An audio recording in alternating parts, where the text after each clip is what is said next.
का और आप देखना शुरू कर चुके हैं द डिबेट। बहनों भाइयों, लखनऊ में हुए एक कत्ल ने पूरे देश भर को हिला दिया। एक बेटे ने अपने बाप को बेहद बेरहमी से मारा, और सिर्फ मारा ही नहीं बल्कि उसकी लाश को ठिकाने लगाने के लिए जो कुछ भी आपने फिल्मों में अब तक देखा और सुना होगा, उससे भी आगे जाकर इस बेटे ने अपने बाप की लाश के साथ वो सलूक किया जिनको सुनकर और देखकर आपका कलेजा कांप जाएगा। इन दिनों समाज में ये जो गिरावट आ रही है और अपने ही अपनों के खून पर आमादा हैं, ये घटनाएं हैरान करती हैं। और ख़ास तौर पर पिछले 6-7 महीनों से जो कुछ हो रहा है समाज में, वो हैरान और परेशान करने वाला है। आप पिछले 24 घंटे में कहीं भी बात करें, लखनऊ में आशियाना में हुए मानवेंद्र सिंह की हत्या ने पूरे देश भर को झकझोर दिया है। आज चर्चा इसी विषय की करेंगे। बहनों भाइयों, मानवेंद्र सिंह के घर जब उनके बेटे ने जन्म लिया तो उन्होंने बहुत बड़े फंक्शन किए, आयोजन किए, बड़ी खुशियां मनाई कि उनके घर राजकुमार जन्म हुआ है, उनका वारिस आया है। पर शायद मानवेंद्र सिंह को यह पता नहीं था कि उनके घर ही उनका वध करने के लिए, उनकी हत्या करने के लिए ही एक राक्षस ने जन्म लिया है।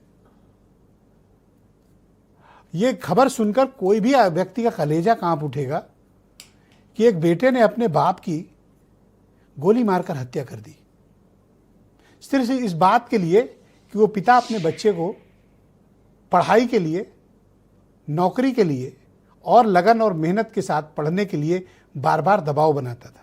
सभी पेरेंट्स ऐसा करते हैं। मानवेंद्र सिंह भी अपने बच्चे के साथ इसी तरह पेश आ रहे थे।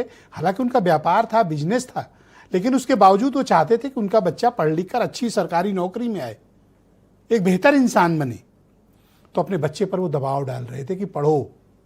वो पढ़ना नहीं चाहता था। नेटफ्लिक्स और सोशल मीडिया के इस दौर में खूंखार इरादों से भरे हुए इस युवक ने अपने पिता की गोली मारकर हत्या कर दी। बहुत से लोग कहते हैं आवेश में हत्या कर दी। मैं कहता हूं ये कोल्ड ब्लडेड मर्डर है। बहुत सोच समझ कर किया गया कत्ल, और सिर्फ ना कि कत्ल है बल्कि कत्ल के बाद का जो घटनाक्रम है वो ज्यादा हैरान और परेशान और विचलित करने वाला है। अक्षत प्रताप सिंह, जो मानवेंद्र का बेटा है, अपने पिता का कत्ल करता है। कत्ल करने के बाद उनकी लाश के कई टुकड़े करता है। फिर एक बहुत बहुचर्चित आजकल जो दहशत का प्रतीक है नीला ड्रम, उसमें लाश के टुकड़े भरता है। फिर एसिड लेकर आता है, खतरनाक एसिड, और उस एसिड से डेड बॉडी को जलाने की कोशिश करता है। जब यह भी नहीं हो पा रहा था तो लाश के टुकड़े करके वो पारा के और दूसरे जंगलों में और नदियों में फेंक रहा था। आधी बॉडी वो डिस्पोज कर चुका था, आधी बॉडी बची थी। 20 तारीख की रात में, 19/20 की रात में मर्डर हुआ और खुला कब? 23 तारीख को। 4 दिन तक बाप की लाश को छिपाए था और उसके अलग अलग हिस्सों को अलग अलग स्थानों पर फेंक रहा था। और यह मानवेंद्र का इकलौता बेटा था। वो कौन सी मानसिकता है जो अपने बाप का मर्डर कराती है? लाश की ऐसी भयानक दुर्गति होती है। और फिर यही बात नहीं रुकी, उसने घर वालों से झूठ बोला कि उसके बाप दिल्ली गए हैं, गुमशुदा हो गए हैं। 2 दिन के बाद रिपोर्ट दर्ज हुई गुमशुदगी की, लेकिन पुलिस को कुछ डाउट था कि मोबाइल की लोकेशन घर पे है, किसी सीसीटीवी पर कोई मूवमेंट दर्ज नहीं है, तो आदमी गया तो कहाँ गया। जब सख्ती से पूछताछ हुई तो ये कातिल दरिंदे ने पूरी घटनाक्रम को बयां किया। 4 दिन तक इस घटनाक्रम को दबा के रखा गया। एक बाप की इतनी बेरहमी से कत्ल किए जाने की घटना ने समाज में बहनों भाइयों विश्वास को तोड़ा है। उस भरोसे का भी एक कत्ल है जो परिवार में परिवार पर और खून में खून का होता है। यह सिर्फ मानवेंद्र सिंह का कत्ल नहीं है, यह भरोसे का कत्ल है। यह समाज में पतन की पराकाष्ठा है। किसी दौर में आप इस तरह का ब्रूटल घटनाक्रम नहीं देखेंगे। लोग कहते हैं कि जब किसी भी बेटे को बुरे कामों के लिए याद किया जाता है तो हमारे देश में औरंगजेब की का उदाहरण पेश किया जाता है कि उसने अपने बाप को कैद कर लिया था। लेकिन अक्षत प्रताप सिंह औरंगजेब से भी 10 कदम आगे निकला। उसने अपने बाप का जिस बेरहमी से कत्ल किया, सबूतों को मिटाया और लाश को ठिकाने लगाया, शायद उसके अंजाम की कल्पना किसी ने नहीं की होगी। इन दिनों आप मोबाइल फोन देखें या नेटफ्लिक्स के पे OTT पे आ रही सीरीज, वो आपको क्या सिखाते हैं? कोई नैतिकता का बोध नहीं कराते, परिवार के प्रति सम्मान का बोध नहीं कराते। वो ये सिखाते हैं कि कैसे कत्ल करना है, कैसे मर्डर करना है, और मर्डर के बाद कैसे सबूतों को नष्ट करना है, और उससे भी बड़ी बात, how to dispose dead body, यानी एक लाश को कैसे ठिकाने लगाना है।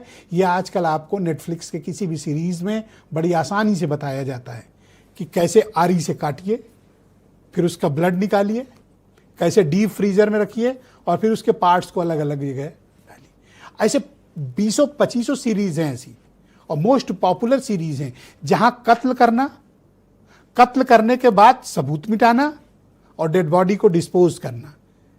अगर आप तारतम्यता देखेंगे तो अक्षत प्रताप सिंह वही करता हुआ मिला है जो नेटफ्लिक्स की 20 सीरीज में इस तरह कत्ल करते हुए दिखाया गया है और बॉडी को डिस्पोज करते दिखाया गया है। बहनों भाइयों, ये समाज के पतन की पराकाष्ठा है। ये इंटरनेट के बेजा और आपराधिक इस्तेमाल का मामला है। भारतीय समाज अभी इतना परिपक्व नहीं हुआ है जहां ऐसी सब घटनाएं दिखाने के बाद भी लोगों को फर्क नहीं पड़ेगा या उनको अच्छे बुरे का एहसास होगा। हम अपनी युवा पीढ़ी को जो सौंप रहे हैं, जो दे रहे हैं, जो सिखा रहे हैं और जो बता रहे हैं, वो बेहद खतरनाक है। इसका अंजाम आप सबको भुगतना पड़ेगा, आज नहीं तो कल। मुझे देख कर अचरज होता है और हैरानी होती है कि 1-1 साल के बच्चों को, 2-2 साल के बच्चों को जस्ट इंगेज करने के लिए उनके पेरेंट्स मोबाइल फोन देते हैं, उन्हें आईपैड, लैपटॉप देते हैं, उन्हें टीवी देखने की बात तो अब दूर की रह गई। 1-1 साल के बच्चों को मैंने यूट्यूब और मोबाइल चलाते देखा है। जब आप अपने बच्चों को एक खुला संसार, एक अनियंत्रित इंटरनेट दे रहे हैं, तो आप उसमें जो आप देख रहे हैं वही 1 साल का आपका बच्चा देख रहा है। आप अपने बच्चों पर क्या प्रभाव डाल रहे हैं? जब आप नेटफ्लिक्स पर इस तरह के खतरनाक सीन और ऐसी खतरनाक फिल्में देख रहे हैं, तो आप अपने बच्चों में कौन से नैतिकता का बोध दे रहे हैं? जिस दिशा में समाज जा रहा है, इसके अंजाम सिर्फ मानवेंद्र प्रताप सिंह नहीं, या सिर्फ मुस्कान का पति नहीं, पूरे समाज को इस दुख को और इस विपत्ति का सामना करना पड़ेगा। आप में से बहुत से लोगों को याद होगा कि मेरठ की मुस्कान ने अपने ही पति को किस तरह से मर्डर किया और नीले ड्रम में सीमेंट में दफना दिया। वही काम अक्षत कर रहा था। और आज आपको एक और हैरान कर देने वाली बात बताता हूं। मुजफ्फरनगर में 2 बेटियों ने अपने पिता का कत्ल करा दिया। सगी बेटियों ने अपने पिता का कत्ल करा दिया मुजफ्फरनगर। रिश्तों का ये जो खून है, ये समाज का दर्पण है। हम कैसा समाज की परिकल्पना कर रहे हैं और कौन सा समाज हमने लोगों को दिया है, ये आज उदाहरण के तौर पर सामने है। तो जो लोग भी आज ये डिबेट देख रहे हैं, अगर आप आज नहीं समझे, मैं तो आपकी मंगल कामना करता हूं, आपके लिए शुभकामना करता हूं, लेकिन ध्यान रखना कि नीला ड्रम हर जगह मिलेगा। नीला ड्रम नहीं मिलेगा तो कुछ और भी मिलेगा। आप क्या अपने बच्चों को अक्षत प्रताप सिंह बनाना चाहते हैं, या आप अपने बच्चों को मुस्कान, और या फिर आप अपने बच्चों को मुजफ्फरनगर की वो बेटियां जिन्होंने अपने बाप का कत्ल करा दिया? इसमें पुलिस क्या करे ये एक अलग विषय है, लेकिन समाज किधर जा रहा है, सबसे बड़ी चिंता ये है। कुछ बयान सुने फिर आज की डिबेट।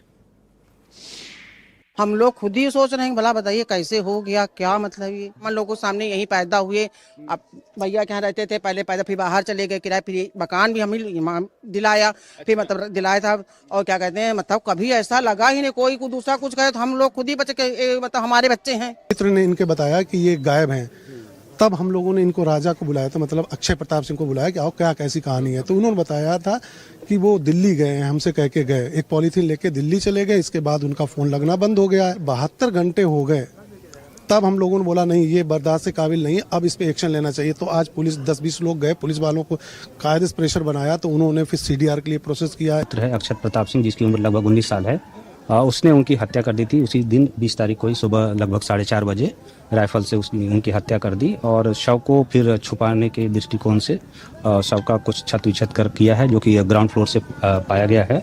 जो अभियुक्त है उसको पुलिस की कस्टडी में ले लिया गया है और उससे अग्रिम पूछताछ की जा रही है। सोचो 4:30 बजे कोई पिता अपने बेटे के साथ क्यों विवाद करेगा? वो सो रहे थे, सोते वक्त ये कत्ल हुआ है। इसलिए मैं कहता हूं कि सोची समझी रणनीति है, सोची समझी साजिश के तहत ये कत्ल किया गया है। संजय चौधरी उत्तर प्रदेश में बीजेपी के प्रवक्ता हैं, दीपक रंजन समाजवादी पार्टी से हैं, मनीष मिश्रा उत्तर प्रदेश के क्राइम मामलों के सबसे बड़े जानकार और एक्सपर्ट जर्नलिस्ट हैं, हमारे साथ कार्यक्रम का हिस्सा हैं। अरविंद कुमार जैन उत्तर प्रदेश के फॉर्मर डीजीपी हमारे साथ मौजूद हैं और डॉक्टर संजीला मैनी मनोचिकित्सक हैं, सर गंगा राम हॉस्पिटल दिल्ली की। आप सभी का स्वागत और धन्यवाद इस कार्यक्रम में।